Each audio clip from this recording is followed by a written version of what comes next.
Everyone mocked her blue eyes. Until the Korean Mafia made her Untouchable, Part 2.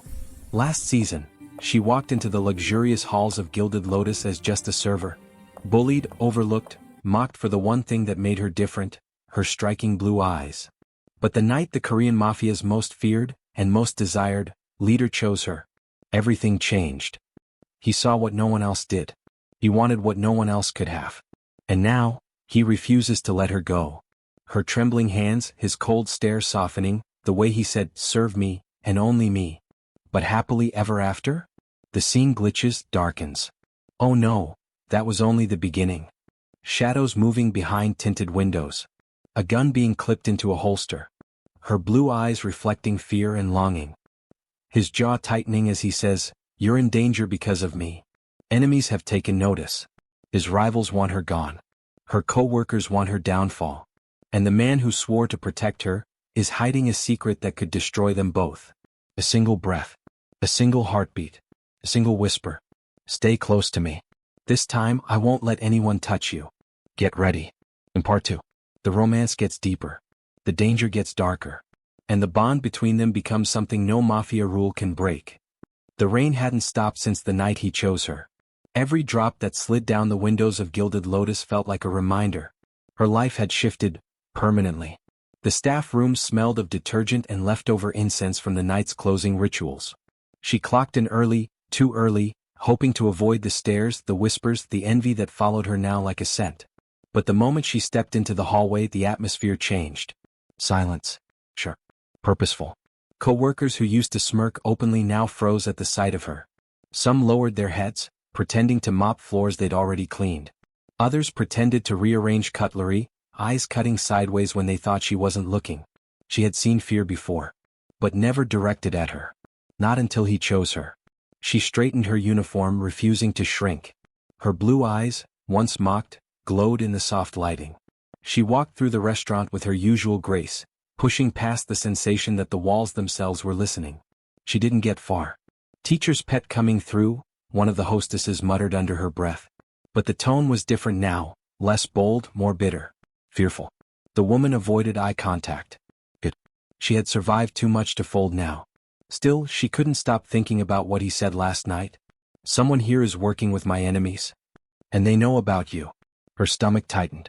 She pushed into the dining area, still dim from early prep. Despite the hour, a sleek black car sat outside the tinted windows, engine running. She felt a shiver slide down her spine. Was it watching her? Or protecting her? Before she could decide, the double doors to the private lounge opened. And he stepped in. Wearing an all-black suit that clung to him like shadows, he looked like he owned every molecule of air in the room. His hair was swept back, revealing the bruise along his jaw, fading but visible. A reminder that danger had brushed against him just hours ago. He didn't announce himself.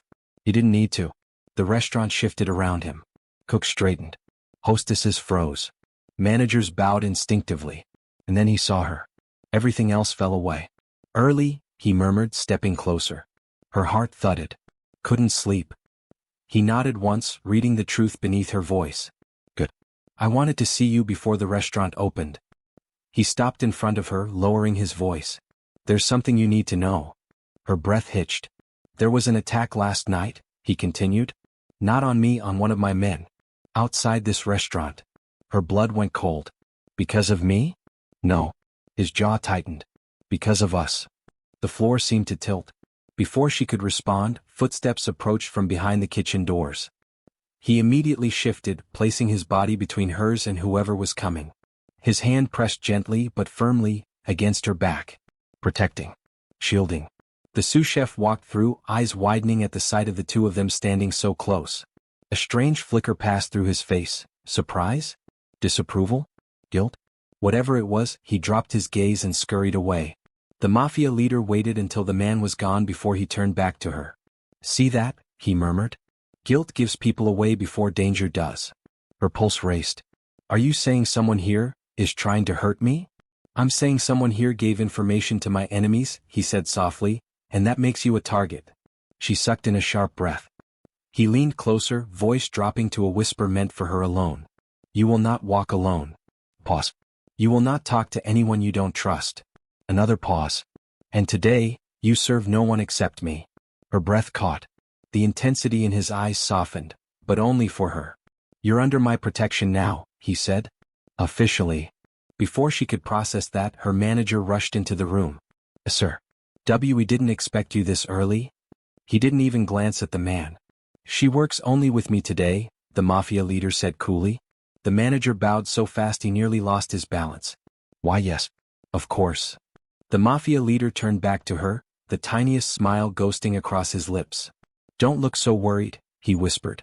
If anyone here dares to mistreat you. His eyes flashed with lethal promise. I'll make sure their last mistake is wishing they hadn't. Her breath trembled, her hands shook. But for the first time not from fear. From the dangerous warmth spreading through her chest. Protection. Attention. Possession. And somewhere deep inside, passion she couldn't admit. She swallowed hard as he stepped back, giving her a brief once-over before heading to his private suite. But before he disappeared behind the doors, he looked over his shoulder. Right at her. Come to me when you're ready, he said. No rush. He smirked slightly. I know you'll come. The door closed. Her heart didn't. What she didn't see. Behind the bar, a pair of eyes watched her. Flat. Jealous. Calculating. And when the watcher slipped a phone from their apron, their message was short. She's here. Alone. Just like you wanted. Morning slowly bloomed inside Gilded Lotus, golden light spilling across crystal tables and polished floors. But despite the elegance, something felt wrong. Too still. Too quiet. She stepped onto the floor with a tray pressed to her hip, instinctively straightening her uniform. Her thoughts drifted to him. His warning, his vow, the bruise on his jaw that whispered danger. But she didn't expect danger to arrive so soon. Not today. Not this early. Yet the restaurant felt watched. She tried to shake off the feeling and moved toward the private suite where he always waited for her now. The double doors gleamed, guarded by two stoic men in black suits, his men. Miss, one said politely. He's expecting you. She swallowed nervously. She shouldn't feel flustered. She shouldn't feel special. But she did. She pushed open the doors. And froze. He was already inside, sitting with an air of icy command. His fingers tapped lightly on the table, but his eyes, those cold, dangerous eyes, lit up the moment they found hers. You're late, he said softly. Her heart fluttered. It's 8:03. I said late. His voice dipped into a teasing edge that made her cheeks warm. But before she could respond, the door burst open behind her. A hostess stumbled in, face pale, hands shaking. Sir, she gasped. There's a problem outside. His jaw snapped into sharp focus. Speak. T2 men, they're asking for her. The hostess pointed at the server. They said she was supposed to meet them. Everything inside her went cold. I don't know who they are, the hostess stammered. They said they've been watching her. That they need a word. Every muscle in the Mafia leader's body went rigid. He stood, slowly, deliberately. A storm gathering behind his eyes. Describe them, he demanded. The hostess swallowed. Dark jackets. Black boots. One has a scar across his nose. His fists tightened. He knew exactly who they were. He turned to her, his voice suddenly soft, too calm. Stay here. But the moment he stepped past her to leave the room, she instinctively grabbed his wrist. Wait, she whispered. You said someone inside this restaurant betrayed. His gaze flickered. Not with annoyance. With fear. Fear for her. I'm not letting them touch you, he murmured. Her hand slid off as he walked out, leaving her with two bodyguards who immediately positioned themselves at her sides. But she couldn't sit still. Couldn't breathe. Through the crack in the door, she saw him step into the main lobby. His men appeared like shadows, closing in around him. The two strangers stood near the entrance, pretending to study the menu, but their eyes were sharp, too sharp. He approached them with lethal calm. Who sent you? He asked. The scarred man smirked. Relax. We just want the girl. Her breath hitched. One of his men reached for his gun. He silently lifted a hand, ordering them to wait. The scarred man leaned forward. Tell her we'll talk. Tonight. Midnight. At the pier. A threat. A trap. A message. The Mafia leader didn't blink. You won't get near her, he said. The man with the scar shrugged casually. Maybe. Maybe not. His eyes slid to the private suite where she hid. But people with pretty blue eyes are easy to spot. She felt her stomach fold into itself. That line. That taunt. sent the Mafia leader's temper snapping like a blade. He grabbed the man by his collar and slammed him against the wall so hard the chandeliers rattled. "You mention her again," he growled, "and I'll make sure you never speak again." The man only chuckled. "You can't protect her forever." Within seconds, the Mafia leader's men pulled the two intruders out of the restaurant. But the scarred man yelled one last thing as he was dragged away. "We know who she is now. We'll find her." She recoiled, heart pounding. When the restaurant doors finally crashed shut, silence swallowed the room. Moments later, he returned to the suite. His steps were sharp. His shoulders tense. His breathing controlled, barely. He closed the door behind them. And for the first time since she met him, he looked shaken. She stepped toward him carefully. "What did they want?" she whispered. He didn't answer at first. He rubbed a hand over his jaw, eyes fixed on the floor as if trying to keep his fury contained. Then he lifted his gaze. "They wanted to scare you," he said quietly. "They wanted me to know they can get close." "Are you saying?" "Yes." He stepped closer. "They're coming for you." Her breath trembled. I didn't do anything." "I know." His voice softened, deep, warm, grounding. "That's why I'm angry. They shouldn't be anywhere near you." A long pause filled the space. He finally took her hands in his, surprising them both. "I'm putting protection on you," he said. "No arguments. But that will make people look at me even more." "They can look," he whispered. "They can hate." His thumb brushed her knuckles. "But no one touches you." A shiver ran down her spine, not just from fear but from something much deeper. His eyes softened in a way that stole her breath. "I told you," he whispered, bending slightly toward her. "You're under my protection." His forehead nearly touched hers. "And as long as I'm alive, no one takes you from me." But outside the suite, unseen by either of them, her jealous coworker stood with a phone in hand, sending another message. She panicked. He grabbed the intruder. "Keep pushing. She'll crack soon." The war for her had only just begun. The rest of the morning crawled by in uneasy silence. Every clink of silverware, every whisper behind her back, every soft shuffle of footsteps made her chest grow tighter. She moved through the restaurant like a ghost, hyper-aware of every stare. Some were pity. Some were fear. But one pair was something darker. A hostess named Sujin, the one who always hated her the most, watched her with eyes like poison glass. Jealousy bled from her posture, from the sharpness in her smile, from the way she bit her lip whenever the Mafia leader passed by. Sujin was the kind of woman the restaurant adored, pale, delicate, whispering soft Korean phrases to customers like she was born for luxury.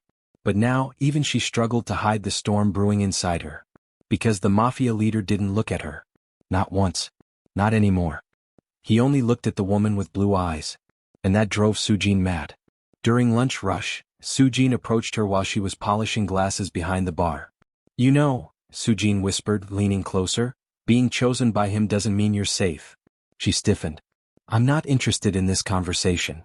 Sujin giggled, a pretty sound with a bitter core. "Relax. I'm just trying to help. I heard things today." Her voice dropped. "Dangerous things." Her heart skipped. "What kind of things?" Sujin's smile grew sharper. "The kind of things girls like you don't survive." Something inside her snapped. "You don't know anything about me," she said quietly. "Oh, but I do." Sujin leaned even closer, eyes narrowing. "You think he cares about you? You think you're special? He's using you to make someone jealous, probably another Mafia heiress he actually wants." A crack formed inside her chest. "No, he wouldn't do that, would he?" Before she could answer, Sujin slid a folded note onto the counter. "Here. Someone left this for you." She hesitated. But curiosity and fear won. She unfolded the note. "Meet me behind the restaurant. Now. Urgent." Her blood chilled. The handwriting was unfamiliar. Slanted. Harsh. "From who?" she asked, voice tight. Sujin shrugged. "No idea. But they said it was important. Something about what happened this morning." Everything inside her screamed, "Don't go." But what if it was information about the two men who threatened her? What if it was someone loyal to him trying to help? What if this was the clue she needed? She stepped backward. Sujin smirked, but hid it quickly. She slipped out the back door into the alley behind the restaurant. Cold air slapped her skin. The alley was empty. Still. Too still. "Hello?" she called out. Nothing. A prickling unease crawled up her spine. She turned back toward the door. But it slammed shut. Locked. Her heartbeat hammered painfully. She reached for the handle, pulled, nothing. What is this? She breathed. A shadow moved behind a dumpster just barely. Her breath caught. She took a step back, and a hand clamped over her mouth. She screamed into the palm, muffled and useless. Quiet, a low voice hissed in her ear. You make too much noise and this gets worse. Her panic exploded. She struggled, fought, kicked. He tightened his grip. Relax, the man snarled, dragging her further into the alley. We're not going to hurt you, yet. Yet. Her vision blurred with terror. She twisted, bit down on his hand hard enough to taste blood. He yelped but didn't let go. Another man stepped out from behind the dumpster, the scarred one from earlier. His grin was a knife. Pretty blue eyes, he taunted. Told you we'd find you. Her knees buckled. This was a trap. A setup. A message. Sujin, a sickening realization hit. Knew. She's not screaming for help, the scarred man mocked. Interesting. Maybe she likes danger. You're insane, she choked out as the other man finally loosened his grip. He laughed. Insane? No. But I do take orders. And my boss wants a message delivered. He grabbed her chin, forcing her to look up. You stay near that Mafia prince, and the next time we grab you we won't talk first. Her tears stung her skin from fear and humiliation. And tell him this. The scarred man leaned closer. The mole he's looking for is closer than he thinks. Then they pushed her away and disappeared into the shadows, leaving her shaking, breathless, and barely able to stand. She stumbled to the back door, still locked. She banged on it, voice breaking. Please, somebody, open? The door finally swung open, and she collapsed into a pair of arms she recognized instantly. Strong, warm, protective. His arms. He held her so tightly she could barely breathe. What happened? He growled, looking her over. Who touched you? Tell me. But she couldn't speak. The words tangled in her throat. His jaw clenched with a fury that shook him. You're shaking, he whispered, pulling her closer. His voice dropped to something terrifyingly soft. Whoever did this, I will find them. But she wasn't looking at his eyes.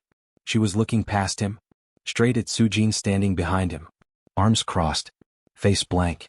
But her eyes, those eyes, sparked with satisfaction before she quickly masked it.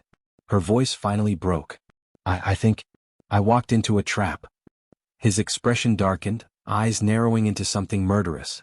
And behind him, Sujin smiled. Just for a second, before turning away. The war inside the restaurant had officially begun.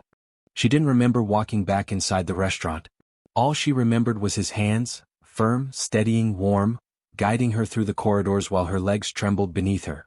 Her breath shivered with every inhale, and her mind replayed the alley over and over. The hand over her mouth. The scarred man's grin. Sujin's satisfied eyes watching everything unfold. Inside the private suite, he closed the door with a slam that rattled the entire hallway. Then he rounded on his men, voice low and deadly. Who was watching the back in trance? Silence. One of the guards swallowed. We rotated shifts. Rotations don't matter, he snapped.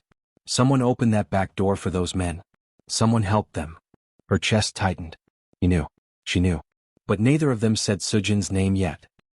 He finally turned to her, and the fury on his face melted into something gentle, too gentle for a man with blood on his hands.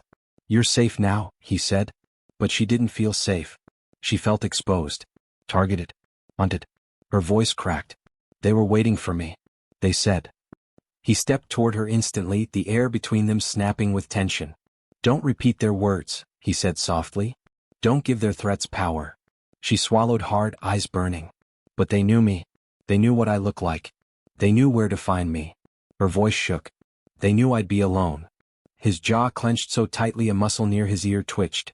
You weren't supposed to be alone, he whispered. I told you to stay inside. I told you not to walk anywhere by yourself. Her throat closed. She didn't want to tell him. She didn't want to admit she was tricked. But he saw the guilt anyway. His voice softened. What happened? Pause. Who gave you the note? Her eyes flicked to the floor. He followed her gaze. His expression sharpened, reading the truth from her silence. Sujin, he said. She inhaled sharply. He stepped back, anger rising again, hotter, more focused. She's been trying to insert herself into my world for months, he muttered. She thinks her father's connections mean something. But this. His eyes burned. This crossed every line. A guard approached, bowing his head. Boss. What are your orders? He didn't hesitate. Bring extra men. 2 will be assigned to her at all times, starting now. Her eyes flew wide. Wait, no, that's too much. He turned to her slowly. Too much. His voice was both cold and tender. They put their hands on you. They threatened you. They said your eyes make you easy to find. His tone dropped to a dangerous whisper. If anything happened to you? His chest rose sharply. I wouldn't survive it. Something warm and terrifying curled in her stomach. She looked away, overwhelmed. But people will stare more, she murmured. They already think I'm chosen, he asked. Protected? Untouchable? He stepped close enough that his breath grazed her cheek. Let them think that. Her heart skipped painfully. He held her gaze for long seconds before turning to his men. She's not to be left alone. Not for a second. Anyone tries to get near her, you deal with them before I do. The guards nodded firmly.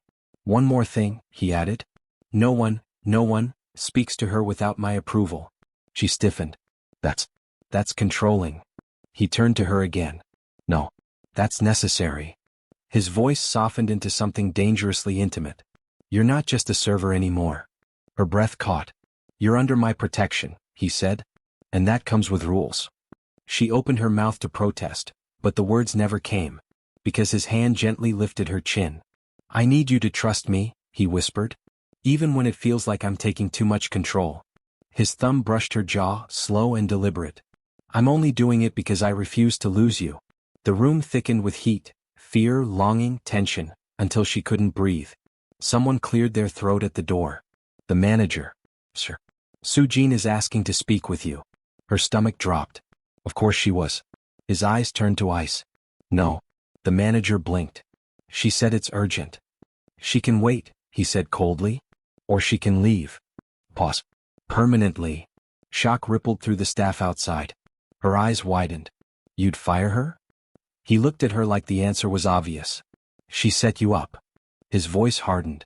That makes her disposable. Tension crawled up her spine. She didn't want to protect Soo-jin, but she didn't want blood spilled either. He stepped closer, lowering his voice so only she could hear. Tonight, he murmured, you're coming with me. Somewhere safe. Where? Somewhere no one can find you. Her breath hitched. And tomorrow, he added, I deal with Soo-jin. His fingers trailed down her arm, a touch so gentle she nearly shivered. You'll sleep where I can watch over you, he said quietly. I won't let the night take you from me. Her pulse pounded wildly. In that moment she realized, she wasn't just part of his world now. She was at the center of it. And the storm was only getting started. The rain had begun again, fine, misty sheets drifting across the windows of the Black Dragon Lounge, turning the neon lights outside into smeared ribbons of red and blue. It was close to midnight, yet the private lounge was alive with low music, warm lighting, the scent of sandalwood, and the hum of quiet conversations between high-class patrons and silent bodyguards. Adele's hands trembled, not enough for anyone to see, but enough that she felt every pulse of her heartbeat echoing in her fingertips. This was the place Min-Jae told her to meet him, the place his enemies never dared enter. A sanctuary, or a trap. She stepped inside. Instantly, every pair of eyes turned to her. A beautiful black woman with blue luminescent eyes, bold, regal, and absolutely out of place among the jade-clad socialites and powerful men who whispered behind their glasses of aged whiskey. If anyone else had walked in, they might have been ignored. But her? She was impossible to overlook. A ripple of murmurs followed her as she walked deeper into the lounge. Is that her? The foreign woman with the eyes. The one the boss prefers? Adele kept her chin lifted, though the weight of their stares pressed heavy on her shoulders. Then she saw him. Min-Jae sat in a private booth in the back, one arm resting on the black leather seat, his posture relaxed but his gaze sharp as a blade. He was dressed in a fitted black shirt, sleeves rolled up to his forearms, jawline carved by shadows, eyes burning with something she couldn't read from afar. Something between desire and warning. Yunseo stood beside him at attention, but moved aside the second Adele approached. Adele, Min-Jae said, voice warm enough to melt steel. Come sit. She did, but cautiously, leaving a sliver of distance between them. He noticed. Of course he noticed. His eyes lowered to her hands. You're shaking. She tucked her hands beneath the table. You didn't tell me where you were bringing me. That's because I needed privacy, he said softly. And because what I'm about to tell you is not something anyone else should hear. Her breath hitched. This was the moment. The truth he'd been hiding since the beginning. The truth that had chased her into danger. Min-Jae, she whispered. Just tell me why I'm being followed. Why people are suddenly targeting me. Why my eyes matter. His jaw tightened. He leaned in closer, close enough that she could smell his cologne, warm cedar and smoke, and lowered his voice so only she could hear. It started before I ever met you, he murmured. Long before that night in the restaurant. Adele frowned. What do you mean? He exhaled heavily, like a man admitting something he'd avoided his entire life. Your eye color is rare, he began. But in Korea, it's not just rare. It's a symbol. A symbol of what? An ancient mark, he said. A lineage tied to an African-Korean diplomatic family from decades ago, whose ties to the underground world were powerful, dangerous. Adele blinked. What? My family was never involved in anything like. I know, Min-Jae cut in. I know you weren't raised in this world. But your mother, she left something behind. Something people want. Something they think you inherited. Her heart slammed painfully in her chest. But why me? She whispered. Why not someone else in my family? His eyes darkened, turning almost stormy. Because you're the last one. Silence crushed the air between them. Adele's throat tightened, her voice breaking. So, the attacks, the warning notes, the shadows following me home, those were because of something my mother did? She didn't do anything wrong, Min-Jae said fiercely. She just knew too much. And several someones think you know it too. Adele dropped her gaze, feeling a heavy swirl of grief, fear and confusion in her chest. My whole life. I was judged for my eyes, she whispered. Mocked. Bullied. Now suddenly they're a curse in a completely different way. They're not a curse, Min-Jae said quietly. His hand moved across the table slowly, not touching her but close enough to ask permission. They're the reason I saw you, he continued. The reason I couldn't look away. The reason you're not invisible in a world that wants everyone silent. Her breath trembled. She didn't pull her hand away when his fingers brushed hers. She didn't pull away at all. But reality hit her like a bullet. So, what happens now? She asked. What am I supposed to do? Just hide. Not hide, Min-Jae said, voice low and protective. Stay close to me. That's all. And if I don't want to live in the shadows of the Mafia? Min-Jae smiled a small, sad smile. Then I'll drag the shadows out of your way. Their fingers intertwined slowly, naturally. And for a moment, just one, they breathed together in quiet understanding. But before that moment could bloom into something more, gunshots cracked outside the lounge. 3. Sure. Close. Yin-Seo rushed forward. Min-Jae grabbed Adele's wrist and pulled her against him. The lounge lights flickered. The noise grew louder. Someone had found her. Someone had come for her. And this time, they weren't hiding in the shadows. The city slept uneasily that night. Rain-slick streets reflected neon signs that flickered like omens. Somewhere in the distance, sirens wailed, but Adele didn't hear them. Not really. She only felt the tension pressing against her like a physical weight. Min-Jae had brought her to his private penthouse. Safe. Hidden. Protected, or so she hoped. The doors were triple-locked, guards posted every 20 feet, cameras sweeping every hallway. But even in this fortress she could feel the threat creeping closer, inching through the city's veins toward her. She paced near the tall windows, watching rain streak down the glass. Every shadow in the street below seemed alive, every passing car a potential enemy. Then he entered, Min-Jae, dressed in black from head to toe, eyes stormy, jaw clenched tight enough she could see the tension in his neck. He didn't smile. Not yet. They took her, he muttered. Not her. Someone. Her heart jumped. Who? He spun to face her, fists clenched at his sides. Soo-Jin. She's working with Kong Min-soo, the rival family. She tipped them off, planned the alley trap, probably the lounge attack too. Adele's stomach dropped. Her own coworker had betrayed her. All the teasing, the jealousy, the snide remarks, they'd been a setup. Why? She whispered. Power, he said flatly. She wants my position in the family. She thinks removing you removes my attention. She thinks she can take control. His voice cracked just slightly, the fury barely contained. Adele's hand shook. And you can stop her? He walked closer, slowly, deliberately, like a predator circling prey. I will, he said softly. But it's bigger than her. Min-soo is escalating. He wants to claim me, and by extension you. That's why they're coming for you. For us. Her pulse raced. She wanted to run. But she knew running wouldn't save her. Not from him. Not from them. He stepped right up to her, letting the storm in his eyes meet hers. "I won't let anyone take you," he whispered. "I don't care if the whole city is against me. They will answer to me first. And if they survive, then maybe they'll answer to me again." A tremor ran through her chest, something dangerous, something she couldn't quite name. Protection, power, desire, all wrapped into one suffocating moment. Suddenly his phone vibrated. He glanced at it. His expression darkened further. "Warehouse at the docks," he muttered. "Min-Jae is moving goods. Weapons. Probably using it to send a message, and to bait me." Her eyes widened. "You're going?" He didn't hesitate. "You're coming with me. I will not leave you behind." The ride to the docks was silent. The black luxury car hugged the curves of the highway as if it belonged to the shadows themselves. Adele sat rigid in the passenger seat, hands clasped tightly in her lap, while Min-Jae's eyes never left the road. Finally they arrived. The warehouse loomed like a fortress, dimly lit from within, shadows stretching like long claws. Min-Jae parked and turned to her. "Stay here. Wait for my signal. If anything happens, hide. And trust me." She nodded, her pulse thundering in her ears. They stepped inside. The smell hit her first: oil, iron, and danger. Min-Jae's men fanned out. She could feel the tension radiating from him like electricity. Every step, every move, precise. Then the rival family appeared almost casually in the flickering warehouse light. Min-Jae. Smooth, dangerous, smirking. Behind him, men with guns and knives, their eyes glittering with malice.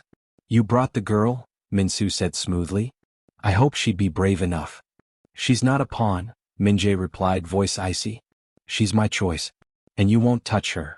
The words barely left his lips when chaos erupted. Bullets shattered wood. Men screamed. Sparks flew as shadows collided with steel. Min-Jae moved like a storm, every punch, every strike precise and lethal. Adele ducked instinctively behind crates, her breath ragged. She could hear Min-Jae laughing, taunting from the shadows. Her instincts flared, the blue eyes. They saw patterns before they happened. Movement in the dark. She ducked a flying plank, rolled, avoided the path of a swinging metal chain. Her survival instincts, her mother's legacy, had awakened fully. Min-Jae's voice cut through the chaos. "Adele? Stay close." She ran to him. He caught her wrist and pulled her behind a reinforced wall, chest pressing against hers. The storm of danger passed around them, but it was not yet over. When the dust settled, bodies lay scattered. The rival men retreated into the night, leaving only one behind, Min-Jae, smirking, a promise in his eyes. "This isn't over," he said. "Your eyes, your life. I'll come for both. And next time there won't be a warning." He vanished into the darkness. Adele clung to Min-Jae, chest pressed to his, heart hammering.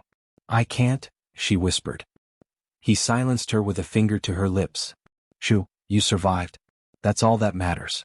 And now they know we're not afraid. They'll think twice before coming again." She lifted her head, looking into his stormy eyes. "I don't want to be afraid." "You won't be," he said firmly. "Not while I'm here." The rain outside beat against the warehouse windows, loud and relentless.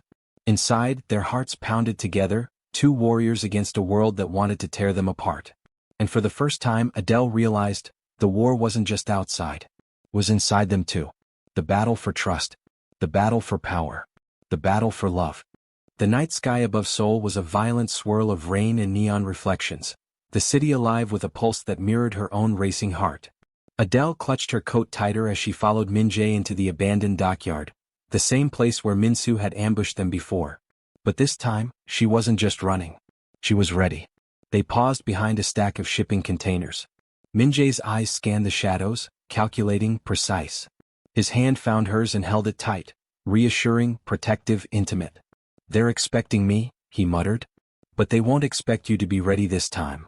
Her pulse quickened. She swallowed her fear and nodded. "I'm ready." For the first time she wasn't hiding behind him. She was standing beside him. A metallic scrape echoed across the yard. Figures emerged from the shadows. Min-Jae and his men, grinning like predators. "Did you bring your little toy?" Min-Jae jeered. "She doesn't belong in this world." Min-Jae stepped forward, his black suit blending with the night. "She belongs with me," he said. "And if you touch her you die." A tense silence fell. Then chaos erupted. Bullets shattered crates. Shadows flitted across the wet concrete. But Adele didn't duck. She moved with fluid precision, every instinct from the alley attack, the lounge ambush and the previous nights sharpening her. She dodged a swinging chain, grabbed a fallen weapon, and disarmed one of Min-Su's men with a decisive strike. Min-Jae moved like a storm beside her. Every punch, every kick, every calculated strike cleared a path for her. Their movements synchronized as if they'd been dancing together for years, not just weeks. The final standoff came at the edge of the dock, where the water reflected the neon lights like a shattered mirror. Min-Su and Min-Jae faced each other, weapons drawn. "You think protecting her will save her?" Min-Su sneered. "You're weak. You always have been." Min-Jae's eyes flashed. "I'm exactly strong enough." A tense beat. Then he disarmed Min-Su with a precision strike, knocking him to the wet concrete. Adele approached cautiously, blue eyes blazing. "Stay down," she commanded, voice steady despite the storm raging in her chest. Min-Su laughed weakly. "She's not afraid of me?" She shook her head, stepping closer, the rain dripping from her hair, glinting like liquid sapphire in her eyes. "I'm afraid of you, but not enough to let you hurt him or me again." For a moment, the dockyard fell silent except for the pounding rain. Min-Jae reached for her hand and she didn't hesitate. Their fingers intertwined. "You've grown," he said, voice low, filled with awe and something tender. "Stronger than I ever imagined." "I've had a good teacher," she whispered teasingly, though her heart still raced from fear and adrenaline. Min-Jae smiled, pulling her into his chest. The world outside, the Mafia wars, the enemies, the threats, seemed to fade. In that moment there was only them. The rain poured harder, washing away the remnants of blood and fear, leaving the dock silent and cleansed. But Adele knew the fight wasn't over forever. Min-Su would return. New enemies would appear. Yet for the first time she felt invincible. Not because she had Min-Jae's protection, but because she had herself. Min-Jae tilted her chin up and pressed a soft, lingering kiss to her lips. A promise, a vow, and a declaration all at once. "I won't let anyone take you," he murmured. "Ever." Adele smiled, tears mixing with the rain. "Then I won't let anyone take you either." And for the first time she understood what he had chosen all along. Not just her presence, not just her eyes, but her courage, her fire, her heart. As the rain-slicked neon city stretched before them, they walked away from the chaos, hand in hand, stronger, unbreakable, ready for whatever the world dared throw at them next.